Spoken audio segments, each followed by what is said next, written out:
Assalamualaikum warahmatullahi ta'ala wabarakatuh. My name is Farhan bin Azmi and my metric number is 057986.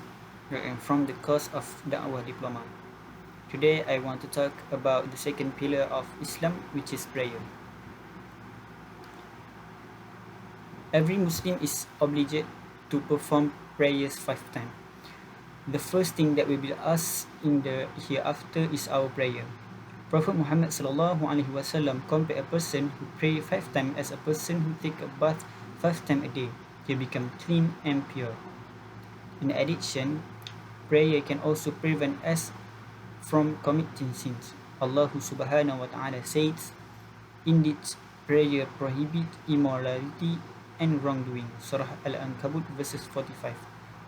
People who pray 5 times will get various rewards that are multiplied many times over.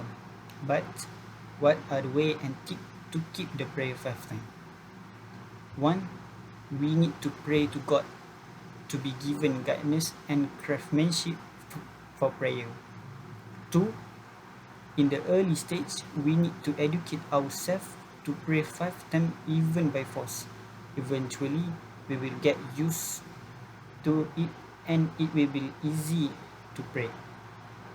3.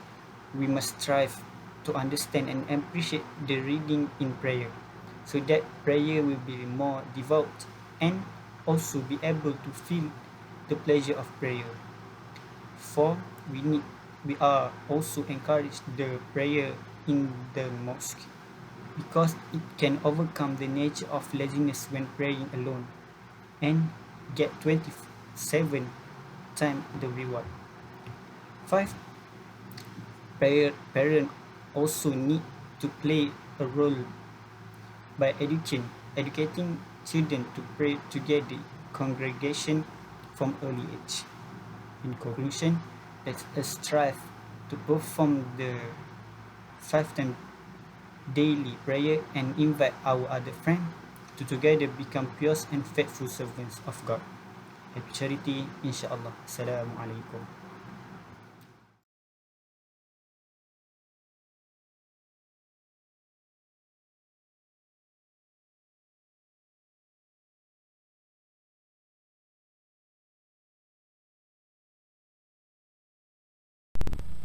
Assalamualaikum warahmatullahi ta'ala wabarakatuh. My name is Nurul Azika Azimah binti Abu Saleh. My metric number 058034 and I'm student of Da'wah. Today, let's talk about Iman. What is Iman?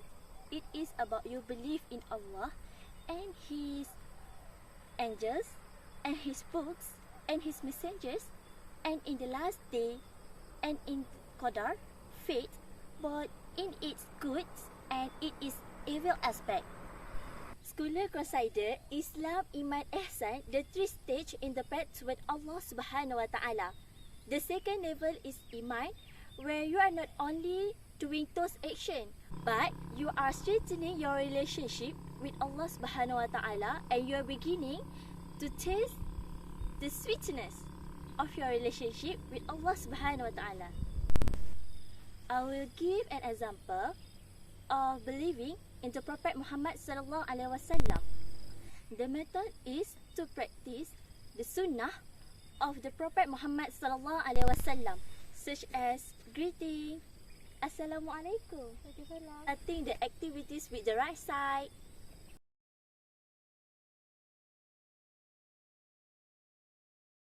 praying, and fasting on Monday and Thursday. That's all from me about Iman. Thank you. Assalamualaikum and very good morning. My name is Nur Afifah Shafina. My number metric is 057965.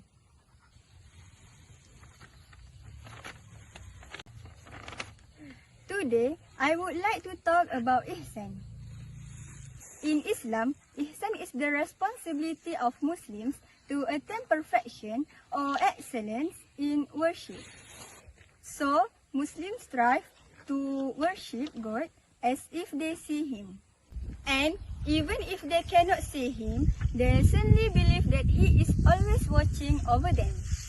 That definition comes from the hadith of Gabriel, in which Muhammad states, Ihsan is to worship God as though you see him. And if you cannot see him, then indeed he sees you. Al-Bukhari and Al-Muslim. Ihsan constitutes the highest form of worship. It is excellence in work and in social interactions. For example, Ihsan includes sincerity during Muslim prayers and being grateful to parents, family, and God. Every Muslim must perform acts of worship sincerely. We should not proud when people around see the acts of worship we do.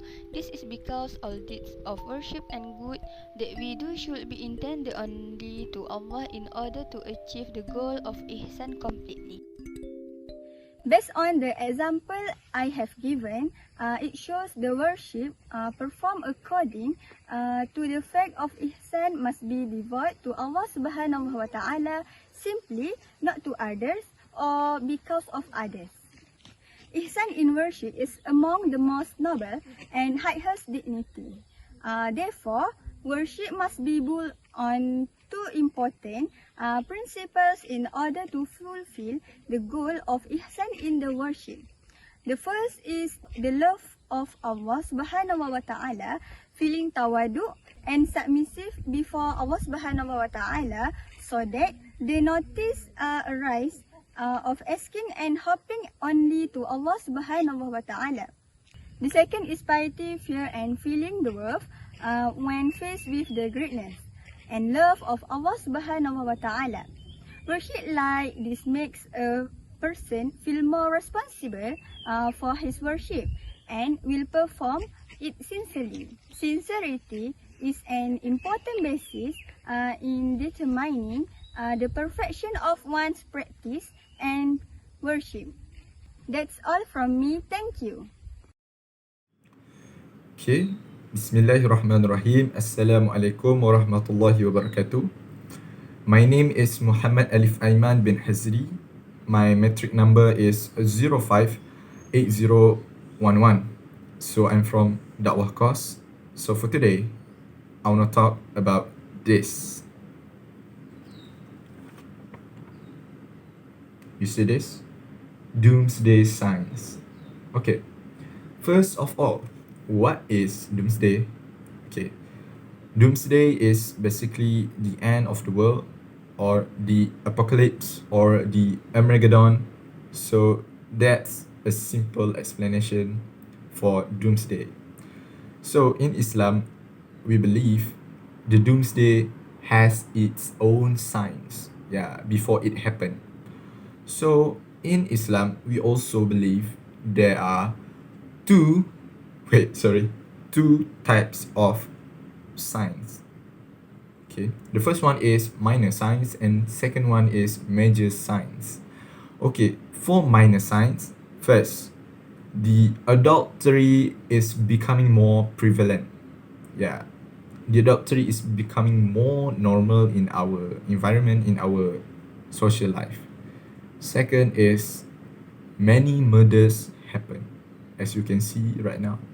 Many murders happen in our daily life, or we never realize it, but it happened. Many murders happen right now. The last one is slander is becoming more rampant, or in Islam, slander is fitnah. Right now, slander is very, very rampant and is becoming normal in our daily life, So for the major one, okay, first is the descent of the Prophet Nabi Isa alayhi salam. Second is the appearance of Al-Masih ad-Dajjal. And the third is the appearance of Ya'juj wa Ma'juj.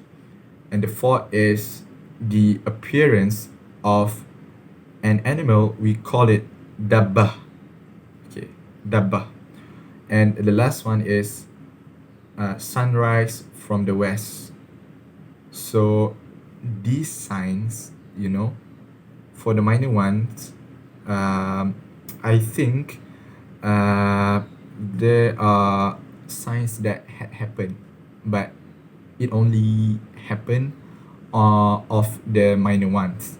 The major one, I think um, no sign had happened, but it will be happen in the future.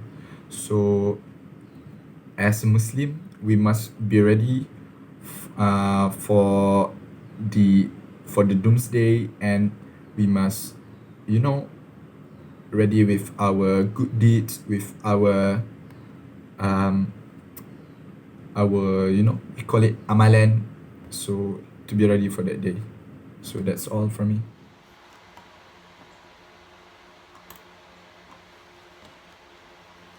Assalamualaikum warahmatullahi taala wabarakatuh.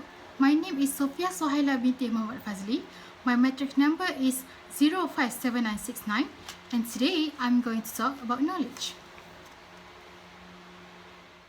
A branch related to this hadith is knowledge. Asking about knowledge, a Muslim should ask something about things that bring goods to our life, whether the knowledge is for our life in the world or hereafter. And we have to leave things that are useless and not beneficial to ourselves. For example, a Muslim goes to the mosque to perform prayer, and during that time, the people are preparing a talk. Then he decides to stay and listen to it. After he listened to the full talk, he realized that not all the listeners perfectly understand about what the talker said. Taking the chance, he asked the talker on behalf of the listeners so that he could help them, even though he understood the talking crystal clear. This helps the people to take the goods from the answers that they got. Nowadays, we can get all the information from the internet. We can contact the very knowledgeable people on the internet, as it is hard for the community to see each other with 4 eyes. There are lots of talk videos on various social media platforms like YouTube, Twitter, Instagram, Facebook, and Google.